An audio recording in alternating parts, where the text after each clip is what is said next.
Hi hello ಎಲ್ರಿಗೂ ನಮಸ್ಕಾರ. Welcome back to my channel. ಇವತ್ತಿನ ವಿಡಿಯೋದಲ್ಲಿ ಮೊಟ್ಟೆ ಸೇರಿಸ್ತೇನೆ, ಯಾವುದೇ ರೀತಿಯ ಹಿಟ್ಟುಗಳನ್ನು ಸೇರಿಸ್ತೇನೆ. ತುಂಬಾ ಸುಲಭವಾಗಿ ರವಾ ಫಿಶ್ ಫ್ರೈನ ಯಾವ ರೀತಿ ಮಾಡೋದಂತ ತೋರಿಸ್ತಾ ಇದ್ದೀನಿ. ನಾನಿಲ್ಲಿ ಅರ್ಧ kg ಆಗುವಷ್ಟು ಬ್ಲ್ಯಾಕ್ ಪಾಂಪ್ರೆಟ್ ಮೀನನ್ನು ತೊಗೊಂಡಿದ್ದೀನಿ. ಮೀನನ್ನು ಚೆನ್ನಾಗಿ ತೊಳೆದು ತೆಳುವಾಗಿ ಸ್ಲೈಸ್ ಮಾಡ್ಕೊಂಡಿದ್ದೀನಿ. ಇವಾಗ ಮೀನು ಫ್ರೈಗೆ ಬೇಕಾದಂಥ ಮಸಾಲೆಗಳನ್ನು ಸೇರಿಸ್ಕೊಳ್ಳೋಣ. ಮೊದಲಿಗೆ ರುಚಿಗೆ ತಕ್ಕಷ್ಟು ಉಪ್ಪನ್ನು ಸೇರಿಸ್ಕೊಳ್ಳಿ. ಒಂದು ಅರ್ಧ ಇಂದ ಮುಕ್ಕಾಲು ಚಮಚ ಆಗುವಷ್ಟು ಉಪ್ಪು ಹಾಕಿದ್ರೆ ಸಾಕಾಗುತ್ತೆ. 1/4 ಚಮಚ ಆಗುವಷ್ಟು ಅರಿಶಿನ ಪುಡಿ, ಅರ್ಧ ಚಮಚ ಆಗುವಷ್ಟು ಧನಿಯಾ ಪುಡಿನ ಸೇರಿಸ್ಕೊಳ್ಳಿ. 1 ಚಮಚ ಆಗುವಷ್ಟು ಅಚ್ಚಕಾರದ ಪುಡಿ, ಅರ್ಧ ಚಮಚ ಆಗುವಷ್ಟು ಶುಂಠಿ ಬೆಳ್ಳುಳ್ಳಿ ಪೇಸ್ಟನ್ನು ಸೇರಿಸ್ಕೊಳ್ಬೇಕು. ಹಾಗೆಯೇ ಹುಳಿಗೆ ಅರ್ಧ ನಿಂಬೆಹಣ್ಣನ್ನು ಹಿಂಡ್ಕೊಳ್ಬೇಕು. ನಿಂಬೆಹಣ್ಣಿನ ರಸ ಆದ್ರೂ ಪರವಾಗಿಲ್ಲ, ಹುಣಸೆ ಹಣ್ಣಿನ ರಸ ಆದ್ರೂ ಪರವಾಗಿಲ್ಲ. ನಿಂಬೆಹಣ್ಣು ಬದಲಿಗೆ ಒಂದು 2 ಚಮಚ ಆಗುವಷ್ಟು ಹುಣಸೆ ಹಣ್ಣಿನ ರಸ ಬೇಕಾದ್ರೂ ಸೇರಿಸ್ಕೊಳ್ಬೋದು.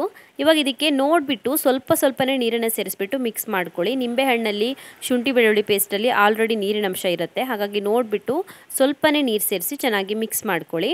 ಮಿಕ್ಸ್ ಮಾಡಿ ಆದ ನಂತರ ಇದನ್ನ ಇವಾಗ ಅರ್ಧ ಗಂಟೆಗಳ ಕಾಲ ಮ್ಯಾರಿನೇಟ್ ಮಾಡ್ಕೊಳ್ಬೇಕು. ನಾವು ಹಚ್ಚಿರುವಂಥ ಮಸಾಲೆ ಚೆನ್ನಾಗಿ ಮೀನಿಗೆ ಹಿಡೀಲಿ.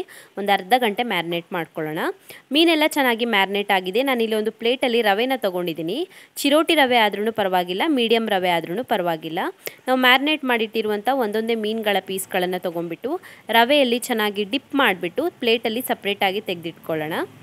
ತೆಳುವಾಗಿ ಹಚ್ಕೊಳ್ಳಿ ರವೆನ. ಒಂದು ಲೇಯರ್ ರವೆ ಹಚ್ಚಿದ್ರೆ ಸಾಕಾಗುತ್ತೆ, ಜಾಸ್ತಿ ದಪ್ಪ ಹಚ್ಕೊಳ್ಬೇಡಿ.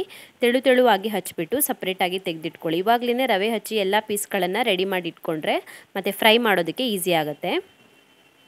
ಸೊ ನಾನು ಎಲ್ಲ ಮೀನುಗಳಿಗೂ ಕೂಡ ರವೆ ಹಚ್ಚಿ ರೆಡಿ ಮಾಡಿ ಇಟ್ಕೊಂಡಿದ್ದೀನಿ. ಇವಾಗ ಇದನ್ನು ಫ್ರೈ ಮಾಡ್ಕೊಳ್ಳೋಣ. ಒಂದು ಫ್ರೈಯಿಂಗ್ ಪ್ಯಾನ್ನ ಕಾಯಿಸ್ಬಿಟ್ಟು ಅದಕ್ಕೆ 3 ಇಂದ 4 ಟೇಬಲ್ ಸ್ಪೂನ್ ಆಗುವಷ್ಟು ತೆಂಗಿನ ಎಣ್ಣೆನ ಸೇರಿಸ್ಕೊಳ್ಬೇಕು. ಎಣ್ಣೆ ಚೆನ್ನಾಗಿ ಕಾದ ನಂತರ ನಾವು ರವೆ ಹಚ್ಚಿ ರೆಡಿ ಮಾಡಿ ಇಟ್ಕೊಂಡಿರುವಂಥ ಎಲ್ಲ ಪೀಸ್ಗಳನ್ನು ಸೇರಿಸ್ಕೊಳ್ಳೋಣ ಫ್ರೈ ಮಾಡೋದಕ್ಕೆ. ನಾರ್ಮಲ್ ಆಗಿ ನಾವು ಮೊಟ್ಟೆ ಹಾಕಿ ರವಾ ಫ್ರೈ ಮಾಡುವಾಗ ಡೀಪ್ ಫ್ರೈ ಮಾಡ್ಕೊಳ್ತೀವಿ. ಅಲ್ಲಿ ಮೊಟ್ಟೆ ಹಚ್ಚಿರೋದ್ರಿಂದ ಮಸಾಲೆ ಬಿಟ್ಟು ಹೋಗೋದಿಲ್ಲ. ಇಲ್ಲಿ ನಾವು ಮೊಟ್ಟೆ ಹಾಕದೇ ಇರೋದ್ರಿಂದ ತವಾ ಮೇಲೆ ಫ್ರೈ ಮಾಡಿದ್ರೇ ಚೆನ್ನಾಗಿರುತ್ತೆ. ತವಾ ಮೇಲೆ ಫ್ರೈ ಮಾಡಿದಾಗ ಮೀನು ಫ್ರೈ ಗಟ್ಟಿ ಆಗೋದಿಲ್ಲ, ಸಾಫ್ಟಾಗಿ ಕ್ರಿಸ್ಪಿಯಾಗಿ ಚೆನ್ನಾಗಿ ಬರುತ್ತೆ. ಇವಾಗ ಮೀಡಿಯಮ್ ಫ್ಲೇಮಲ್ಲಿ ಇದನ್ನು 3 ಇಂದ 4 ನಿಮಿಷಗಳ ಕಾಲ ಫ್ರೈ ಮಾಡ್ಕೊಳ್ಳೋಣ. ಒಂದು ಕಡೆಗೆ ಚೆನ್ನಾಗಿ ಫ್ರೈ ಮಾಡ್ಕೊಂಡಿದ್ದೀನಿ. 3 ಇಂದ 4 ನಿಮಿಷ ಚೆನ್ನಾಗಿ ಫ್ರೈ ಮಾಡ್ಕೊಂಡಿದ್ದೀನಿ. ಒಂದು ಕಡೆಗೆ ಚೆನ್ನಾಗಿ ಬೆಂದಿದೆ. ಇವಾಗ ಎಲ್ಲ ಪೀಸ್ಗಳನ್ನು ಕೂಡ ತಿರುಗಿಸಿ ಹಾಕೊಂಡ್ಬಿಟ್ಟು ಇನ್ನೊಂದು ಕಡೆಗೆ ಫ್ರೈ ಮಾಡ್ಕೊಳ್ಳೋಣ. ಇನ್ನೊಂದು ಕಡೆಗೂ ಕೂಡ 3 ಇಂದ 4 ನಿಮಿಷದವರೆಗೂ ಫ್ರೈ ಮಾಡ್ಕೊಳ್ಬೇಕು. ಎಲ್ಲ ಪೀಸ್ಗಳನ್ನು ತಿರುಗಿಸಿ ಹಾಕೊಂಡ್ಬಿಟ್ಟು ಮೀಡಿಯಮ್ ಫ್ಲೇಮಲ್ಲಿ ಮತ್ತೆ ಒಂದು 3 ಇಂದ 4 ನಿಮಿಷದವರೆಗೂ ಫ್ರೈ ಮಾಡ್ಕೊಳ್ಬೇಕು. ಎರಡು ಕಡೆ ಚೆನ್ನಾಗಿ ಫ್ರೈ ಆಗಿದೆ. ಸೊ ತವಾ ಮೇಲೆ ರವಾ ಫಿಶ್ ಫ್ರೈನ ಯಾವ ರೀತಿ ಮಾಡೋದಂತ ನೋಡಿದ್ರಲ್ಲ, ಈ ರೀತಿಯಾಗಿ ಮಾಡಿದ್ರೆ ರವಾ ಫ್ರೈ ಹೊರಗಡೆ ಕ್ರಿಸ್ಪಿ ಆಗಿ ಬರುತ್ತೆ, ಒಳಗಡೆ ಸಾಫ್ಟ್ ಆಗಿರುತ್ತೆ. ಡೀಪ್ ಫ್ರೈ ಮಾಡಿದಾಗ ಸ್ವಲ್ಪ ಗಟ್ಟಿ ಆಗಿಬಿಡುತ್ತೆ.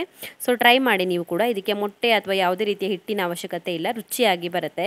Thank you for watching my video. ನಿಮಗೆ ಈ ವಿಡಿಯೋ ಇಷ್ಟವಾಗಿದ್ದರೆ ವಿಡಿಯೋಗೊಂದು ಲೈಕ್ ಕೊಡಿ, ಹಾಗೆಯೇ ಕಮೆಂಟಲ್ಲಿ ತಿಳಿಸಿ ಹೇಗಿದೆ ಅಂತ. ಇನ್ನೂ ಹೆಚ್ಚಿನ ವಿಡಿಯೋಗಳಿಗಾಗಿ ನನ್ನ ಯೂಟ್ಯೂಬ್ ಚಾನಲ್ಗೆ ಸಬ್ಸ್ಕ್ರೈಬ್ ಮಾಡ್ಕೊಳ್ಳಿ. ಹಾಗೆಯೇ ನನ್ನನ್ನು ಫೇಸ್ಬುಕ್ ಮತ್ತು ಇನ್ಸ್ಟಾಗ್ರಾಮಲ್ಲಿ ಫಾಲೋ ಮಾಡೋದನ್ನು ಮರಿಬೇಡಿ.